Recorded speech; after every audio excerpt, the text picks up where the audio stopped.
this is where we're expecting this whole shoot here to actually break the surface, but it's still got some depth to it, so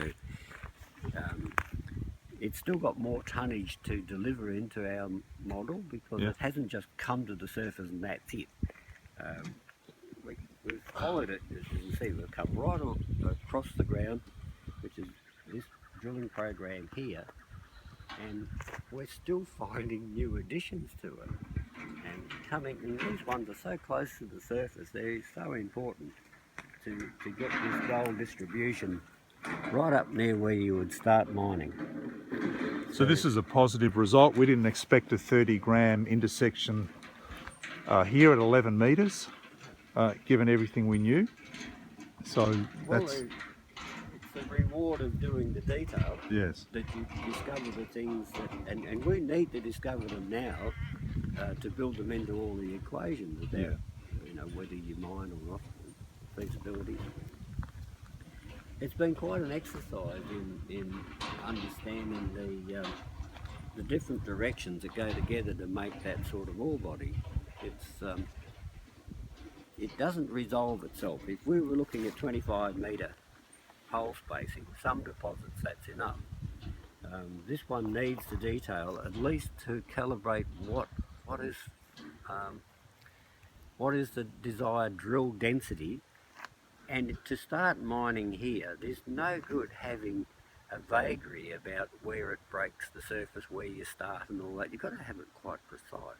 Yeah. And you've got to know your grade, your feasibility's got to be right, how you impact with the road that's not that far away. All those things have got to be nailed down. So it might seem excessive in the drilling to some that are used to a different scenario, but if you don't do it here, you don't make a mine. And I think the rewards for this detail have been phenomenal. We now have a real recipe on how to delineate, and if you're going into mine, quite honestly, the one thing you don't want is to stumble at the top. And this is what you can do if you haven't drilled enough right at the top where you're going to start. We've actually earned a little reward on it. This one, I'm quite pleased with that. 8 metres at 5.11. With the 80 grams silver. With the 80 grams silver. So close to the jolly top, but still 7 metres down. I mean, that tree there would be 7 metres, so it's not at our feet, it's down a bit, so it's still in the ground and still travelling. So, and we've got one of our best soil results from 2011, still pretty much unresolved over the road at 143 ppb gold. And he has the capacity, because we know we've got a big fault just this side of the road, and that's not been the geometry of it's not well understood, but we can cut this load off on that fault and then re-go again the other side of the fault. And it may be hitting... Okay, this is our geochemical soil map, and we've been... Sorpresa. At Sorpresa, thank you. And that's the plunging chute that we've been evaluating, and this is more the silver direction. This is an anomaly, the other side of the road. This one we've never made sense of, to be quite honest, but as we see this one coming up, it's not just breaking the surface, it's something's cutting off down there, and it may reappear here.